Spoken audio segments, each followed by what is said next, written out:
নমস্কার বন্ধুরা। আজকের মে মাসের লাস্ট দিন ছিল। মার্কেট আপনার আহ, প্রায় 350 পয়েন্ট নিচে এসে বন্ধ করেছে, 360 পয়েন্ট নিচে, 23,547-এ। এটা একটা ক্রুশিয়াল লেভেল। মার্কেট, আমি এর আগের জন্য বলছিলাম যে মার্কেট এখনো অব্দি একটা রেঞ্জে ট্রেড হচ্ছে।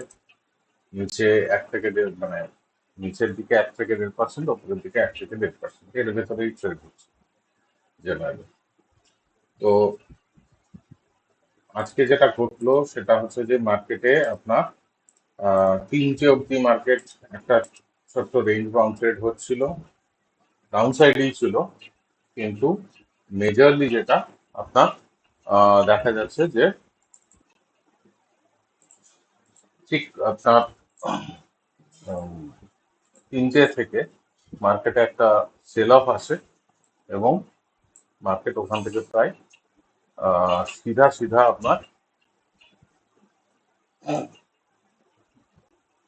23,780-85 এই লেভেল থেকে একদম 23,570, এই 23,511-12 এই জায়গাটা দেখায়। মানে হচ্ছে যে প্রায় আপনার 250 পয়েন্টের ফলিং জাস্ট উইদিনে 15 to 20 মিনিটস এর ভেতরে হয়ে যায়। এবং তার ফলে যেটা হয় সেটা হচ্ছে যে আরো মেজরলি আপনার সেলিং কোয়ান্টিটি আমরা দেখতে পাই, ঠিক কথায়, কিন্তু তার ভেতরেও কিছুটা আপনার আবার স্কোয়ার আপও হয়ে যায় ইমিডিয়েটলি বেসিস। তো মার্কেট মোটামুটি যেখানে আসছে আবার একটা বাইং জোনে ঢুকছে। দেখা যাক কতটা নিচে, যদি আহ, মানে নেক্সট ডে অর্থাৎ জুন মাসের ফার্স্ট উইক থেকে যদি মার্কেটে কিছু কিছু পজিটিভ ইয়ে দেখতে পাই, সেক্ষেত্রে অবশ্যই বলবো। কিছু শর্টস আমি আহ, ছেড়েছি আজকে, যেগুলো দেখবেন যে একটা স্টকের ব্যাপারে অবজারভেশন দিয়েছি। আর সেন্সেক্স আজকে প্রায় আপনার 1100 পয়েন্টের মতো ডাউন সাইড দেখিয়েছে। ব্যাংক নিফটির ক্ষেত্রে বলবো, ব্যাংক নিফটি আপনার 614 পয়েন্ট নিচে, মানে হচ্ছে 54,240-এর কাছাকাছি এসে ব্যাংক নিফটিও বন্ধ করেছে। একইভাবে ব্যাংক নিফটিতে তুলনামূলক আপনার সেল অফটা একটু কম হয়েছে, তবুও মানে ইন্ডেক্সের মানে নিফটির তুলনায় ব্যাংক নিফটিতে সেল অফটা একটু কমই আছে। কারণ যেখানে 350 পয়েন্ট বা 360 পয়েন্টের মতো নিফটি বা সেন্সেক্স 1000 পয়েন্টে 1100 পয়েন্টের মতো ডাউন, সেখানে ব্যাংক নিফটি মাত্র আপনার 600 পয়েন্টের মতো ডাউন। তো এটা একটা দেখার বিষয়। হুম। এবং যথারীতি যেটা হচ্ছে যে আপনার রিলায়েন্স রিলায়েন্স কিন্তু আপনার ডাউন সাইডকে ধরে রেখেছে। রিলায়েন্সের আহ, আপনার 1321, আমার মনে হয় যে রিলায়েন্স আরো কিছুটা নিচে আসার চেষ্টা করছে। এবং আগেও বলেছিলাম যে রিলায়েন্স খুব একটা ভালো কিছু জায়গাতে নেই।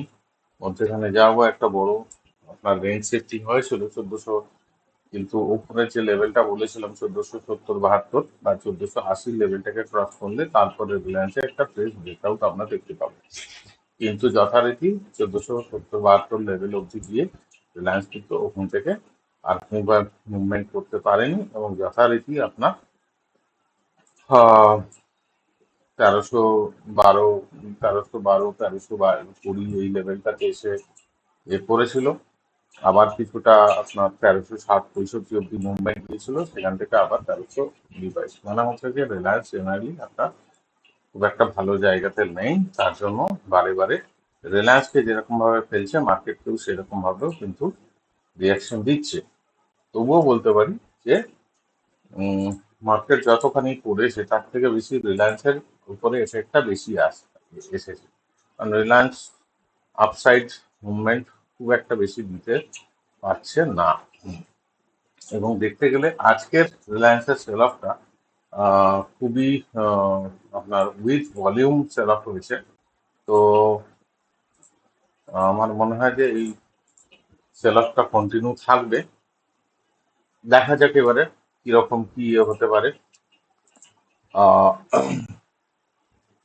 যে স্টকগুলো শর্টসের মধ্যে দিয়ে আমি বলছি সেগুলোকে একটুখানি মাথায় রাখুন, অ্যাটলিস্ট নজরে রাখুন যে এই স্টকগুলো কিরকম কি মুভমেন্ট হচ্ছে, সেরকম ভাবে নিজের মতো করে পজিশন বানাতে পারেন।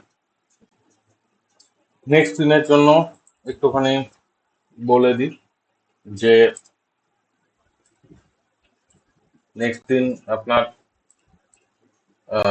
কি হওয়ার সম্ভাবনা, একটা এক্সপেকটেশন মোটামুটি আহ, বলে দেওয়াটাই বেটার।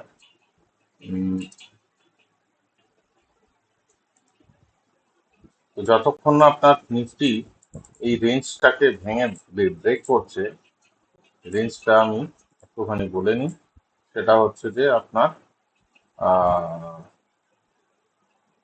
300 বা নিচে বলতে পারেন যে 260-62, 23,260-62, এর নিচে যতক্ষণ না যাচ্ছে ততক্ষণ কিন্তু আপনার মার্কেট একটা রেঞ্জ বাউন্ড ট্রেডিং চলতে থাকবে এবং ওভার মানে ক্লোজিং হতে হবে 23,260-এর নিচে বা 23,250-এর নিচে ক্লোজিং হতে হবে, তবেই গিয়ে কিন্তু আলটিমেটলি মার্কেট তারপরও আরো সেল অফের দিকে ঝুঁকবে। এটা একটা মেজর জায়গা। আর আপনার ওপরের দিকে লেভেলটা আপাতত এখন আপনার 23,700, 23,700, 840,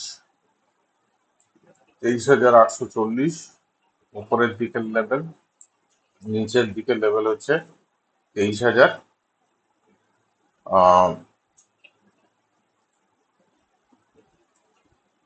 23,340, তারপরে হচ্ছে 23,260। এই লেভেলটাকে যদি ব্রেক করতে পারে একমাত্র, তারপরে মার্কেটে আবার ডাউন সাইড খুলে যাবে। এটা হচ্ছে নিফটির ব্যাপারে বললাম, এবং তার সম্ভাবনা আছেও এখন অবধি যে নিফটি এই লেভেলটাকে ব্রেক করতে পারে। আচ্ছা, ব্যাংক নিফটির ক্ষেত্রে বলি, ব্যাংক নিফটি আপনার আহ, ব্যাংক নিফটি এখন চলছে হচ্ছে 54,240-এ ক্লোজ দিয়েছে। ব্যাংক নিফটিও অনেকদিন ধরেই একটা রেঞ্জে ট্রেড হচ্ছে। নিচের দিকে ব্যাংক নিফটির লেভেল আসছে হচ্ছে মোটামুটি 54,000 হচ্ছে প্রথম লেভেল, এবং সেকেন্ড লেভেল হচ্ছে 53,300, এই দুটো। আর উপরের দিকে লেভেল হচ্ছে, ফার্স্ট লেভেল হচ্ছে আপনার 54,850, 54,850, দেন 55,100, 55,100 ব্রেক করলে তারপরে হচ্ছে যে নতুন ভাবে আবার ব্যাংক নিফটি উপরের দিকে দেখা পাওয়ার সম্ভাবনা থাকবে। আচ্ছা, এবারে একটুখানি বলে নিই রিলায়েন্সের ব্যাপারে। রিলায়েন্স আপনার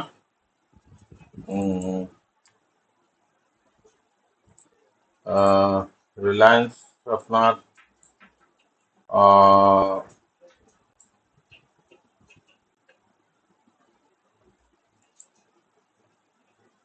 রিলায়েন্সের ব্যাপারে বলি, রিলায়েন্স আপনার আপাতত আপনার ডাউন সাইডই মুভমেন্ট করবে। হ্যাঁ, যদি 1310-এর লেভেলে 1300 লেভেলটাকে যদি ব্রেক করে সেক্ষেত্রে কিন্তু রিলায়েন্সের জন্য আপনার প্রবলেম বেড়ে যাবে। উপরের দিকে ম্যাক্সিমাম লেভেল থাকবে হচ্ছে 1348 থেকে 1350। আর এপাশে তো গোল্ড আজকে একটু নেগেটিভই আছে মোটামুটি। গোল্ড আপনার ফ্ল্যাট টু নেগেটিভ আছে, 1350 পয়েন্ট ডাউন আছে। সিলভার আপনার ডাউন আছে প্রায় 1%। আর ক্রুড আজকে আবার নতুন করে প্রায় ডাউন করেছে। মার্কেটে তো ক্রুডের দিকেও আছে,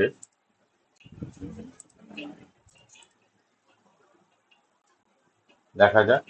আর আরেকটা জিনিস বলার আছে, সেটা হচ্ছে যে আপনার ইউএসডি আয়নার হঠাৎ করে আজকে ইউএসডি আয়নার, বিশেষ করে মানে আয়নারের ক্ষেত্রে বলবো, আয়নার অ্যাপ্রিসিয়েট করেছে প্রায় কত পয়সা না, 95 পয়সা, 94.83 চলছে। তো আয়নার হঠাৎ করেই বেশ ভালোভাবে অ্যাপ্রিসিয়েট করেছে। তো যদি আয়নার অ্যাপ্রিসিয়েট করে সেক্ষেত্রে কিন্তু মার্কেটে একটা পজিটিভ নেস দেখাবার চেষ্টা করবে, এটাই বলার ছিল। আর টাইম টু টাইম আমি স্টকের যে অবজারভেশন গুলো সেগুলো আমি দিতে থাকবো, আপনারা সেগুলোকে লক্ষ্য রাখুন। আর আরেকটা জিনিস বলার হচ্ছে যে আমাদের মানে ইন্ডিয়ার প্রসপেক্টে ওয়ার্ল্ড ইকোনমিতে চায়না এমন ভাবে ডমিনেন্স তৈরি করছে, ইন্ডিয়াকে এই সম্বন্ধে অনেক কিছু ভাবার আছে।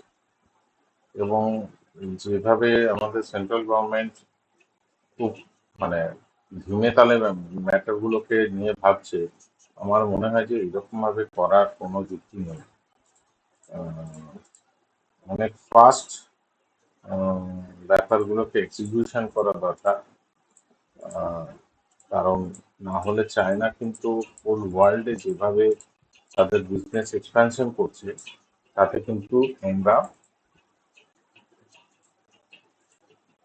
যে কোনো দেশ ছিটকে যাওয়ার মতো জায়গায় থাকি।